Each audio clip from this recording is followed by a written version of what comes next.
This is not normal American politics at all. It is actually something outside our ken. It goes much more closely to the import of communist ideology, of Marxism, the imposition of Marxism onto our institutions and into our education system and all the rest of it, whereby the ends justify the means. There is no law. They are anti-constitution. They are anti-citizen. This is all about going toward that collective, beautiful future that they all seem so enamored with. And I think this is where you have to get back to another why question, is having to do with the fact that it is Donald Trump that triggered this outrageous behavior. Because I argue in the book that he is a counter-revolutionary figure. He's the first American president to come forth to actually set out to reverse the direction we've been going in, certainly since World War II, toward an international system, the globalist system. They call it the liberal world order and all the rest of it.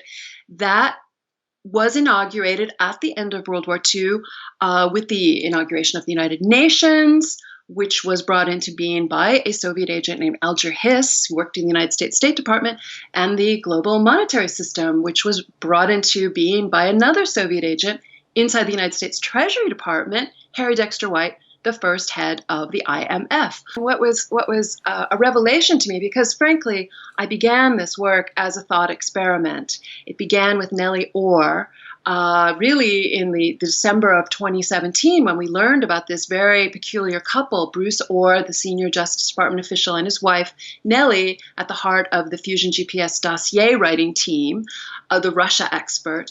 And because she was an academic in her previous life, in the 1990s, she taught Russian Soviet studies at Vassar. There would be a paper trail that you could start to try to decode. I will say I was quite shocked. I had never actually come across, I mean, maybe I've led a charmed life. I had never actually read the writings of someone writing between, say, 1998 and 1996 and 2004, I believe, is the range of book reviews, for example, that I examined by Nellie Orr, apologizing for Stalin. Stalin, not even just abstract Marxism, maybe it hasn't been tried, that kind of thing. Not the sort of, out-of-body experience Marxist apologists. No, this was literally discussing the terror of the Stalin era versus the excitement of the Stalin era, particularly when you realize she left the college campus, had a long-term relationship with the CIA, and as a contractor, as far as we know, that's the extent of it, but that's kind of a nice way to, have that deniability, but certainly at least 6 years as a contractor. And then she is at the heart of this anti-Trump conspiracy, working at Fusion GPS with, cultivating this Russian fake dossier. That's a frightening thought. If you have a Stalin apologist working in this way, you can look at her, what I consider her opposite number, the former British intelligence officer, Christopher Steele, who you peel back his layers and you find out that back in the day, in the 1980s, when he was a very prominent student at Cambridge University, he was the president of the Cambridge Union, the august debating society there, and he was known on campus as a, quote, confirmed socialist. Well, you're starting to match up, your little red onions there. I mean, this is starting to look like to like. This is Christopher Steele. You can't ignore the ideology as much as the media and politicians would like to. You start continuing to look and you find, lo and behold, you find James Comey, the fired FBI director, in open interviews in 2003 discussing having been a communist himself, him discussing it in the 1980s when he was a student at William and Mary. It's all about power and seizing power, and by any means necessary. And if that requires an oath that you don't believe in, that's very minor, small potatoes. I mean, this is the ethos of the Marxist revolutionary. And when you see the thread going through here, and I would like to add something else about Comey, which I think is really important here. Conservatives very often talk and worry and try to uncover the depredations of the Frankfurt School. People know that term, the Frankfurt School, the cultural Marxist importation, academics who came out of Hitler's Germany and were essentially seeded throughout American academia. Interestingly enough, through an organization, an international education organization that was headed by a man by the name of Stephen Duggan. His real leg man, he was a much younger man at the time, was Edward R. Murrow, who became the very famous CBS icon and direct enemy of Senator Joseph McCarthy back in the day. They were at loggerheads, the communist and the anti-communist and the anti-communist, you might say.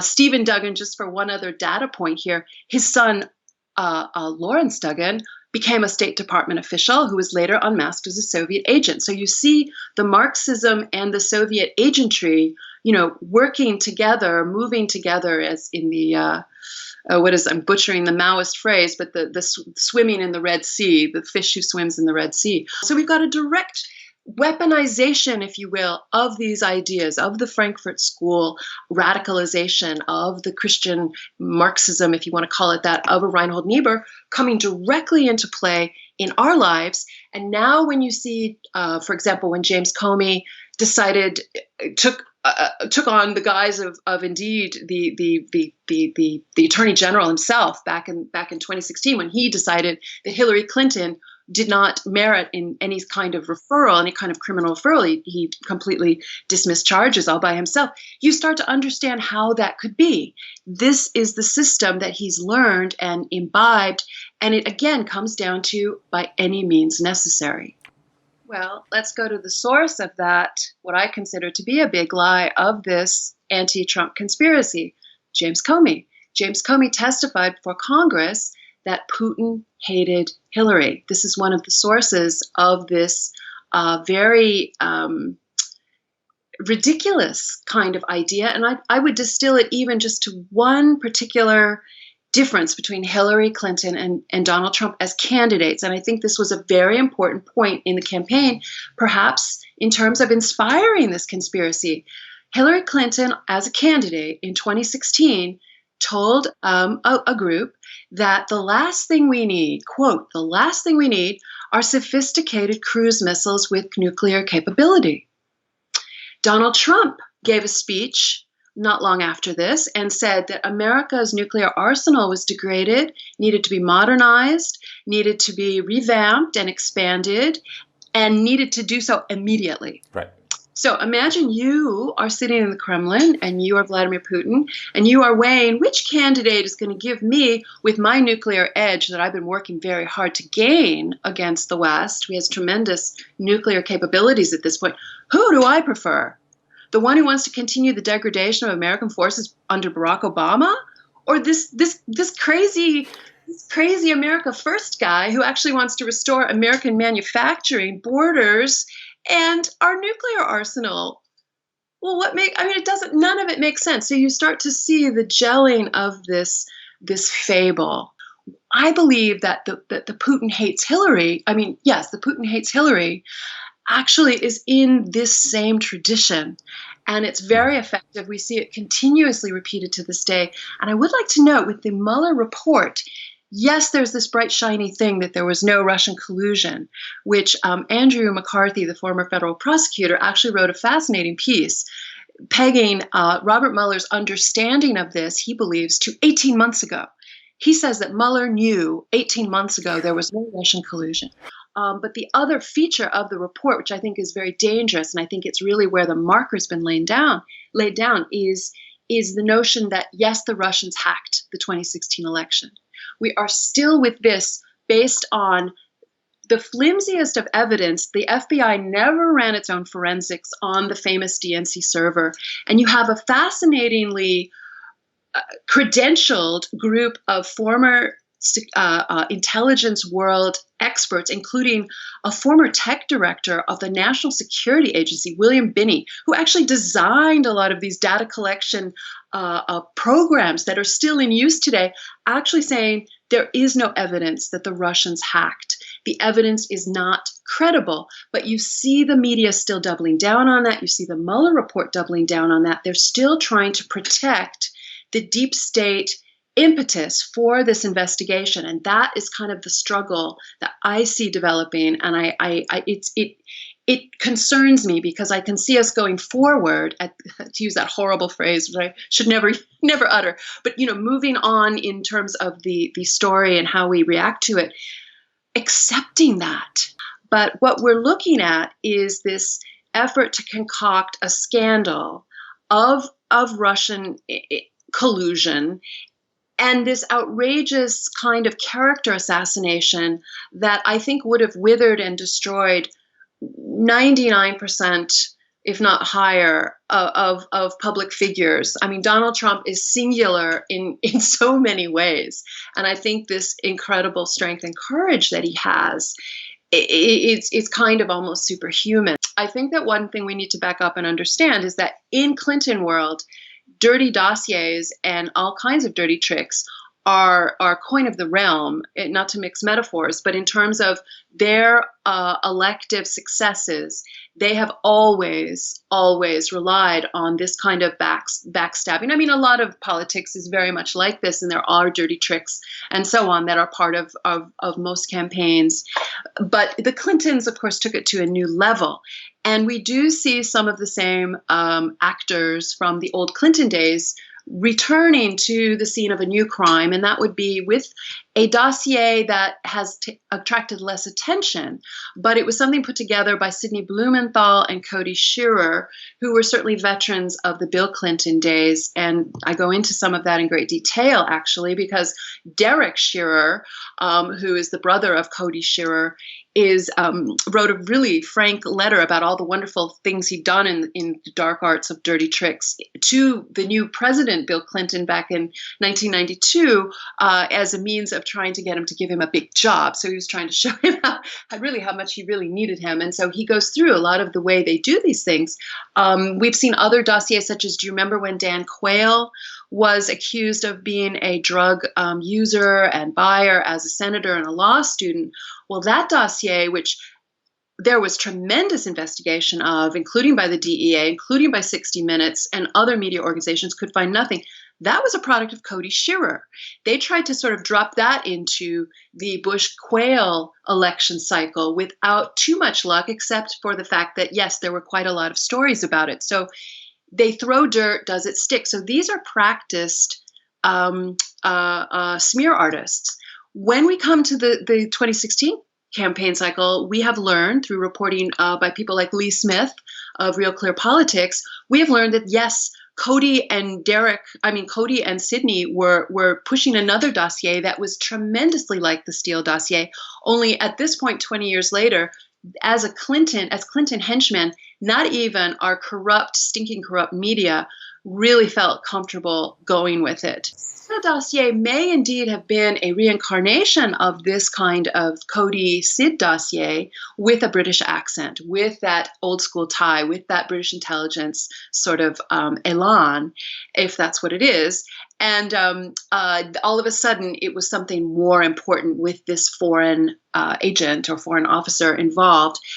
It's a lot of theater. It's a lot of manipulation, and more, we're finding how big this conspiracy really was. It included John McCain. It included his close associate David Kramer, who's very involved in being an emissary of the dossier to the media.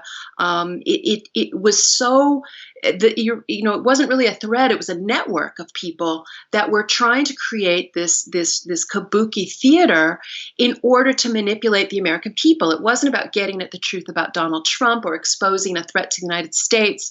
It had nothing to do with that. It was all about creating a spectacle that would destroy this counter-revolutionary figure who's trying to roll back this very socialistic world we live in, where nation states disappear and no longer, the nation state is the bulwark against international socialism.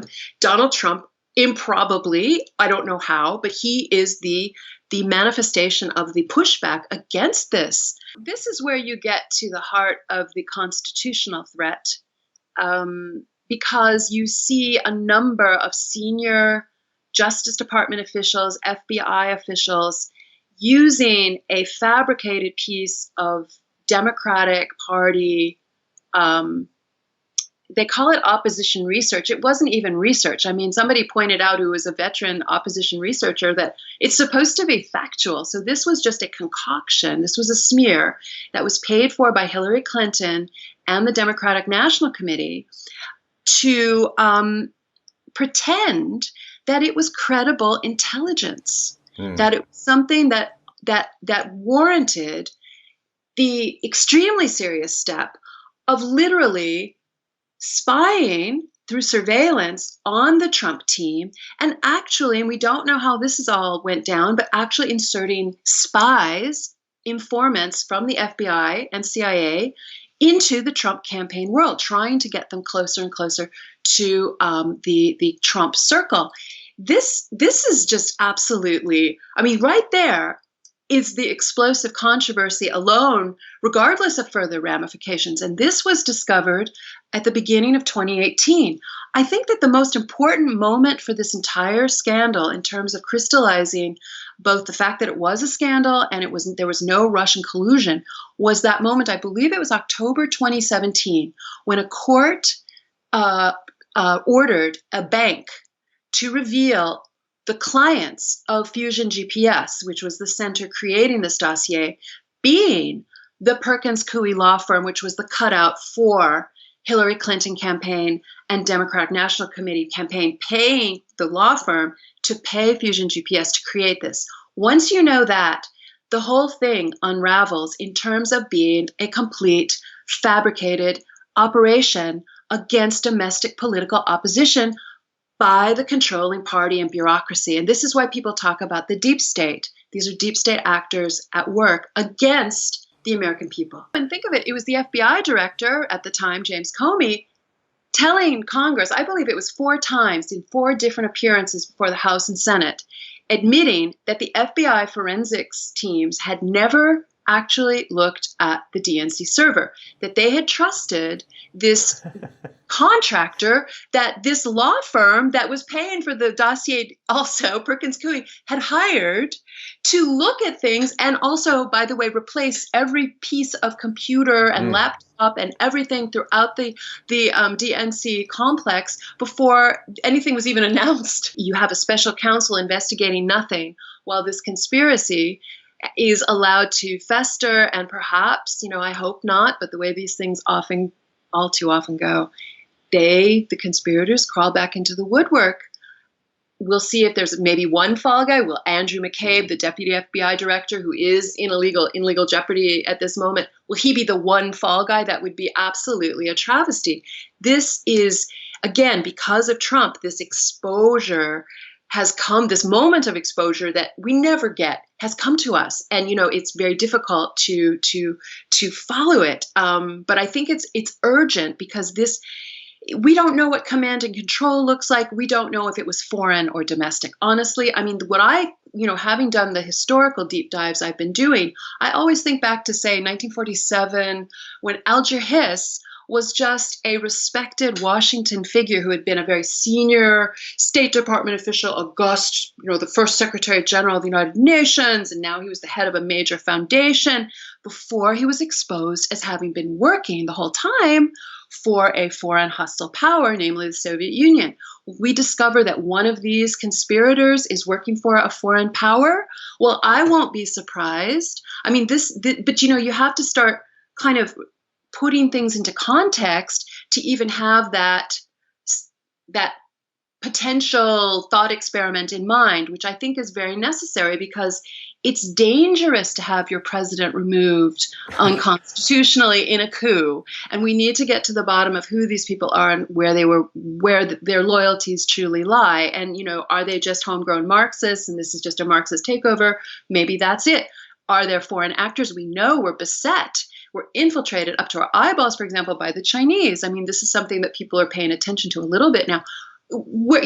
Are they involved? Are the Russians involved? It looks so much like things we've seen. And when you actually start tying some of the actors in my little threads that go back through the decades, you see a continuity with this long-term assault on our nation. And it's, it's very frightening. But again, what's more frightening to me at this point is that they will not be fully explained to us. When I've talked to experts, legal experts who do this kind of thing for a living, one of the crimes that they are very certain we're talking about, particularly, is sedition.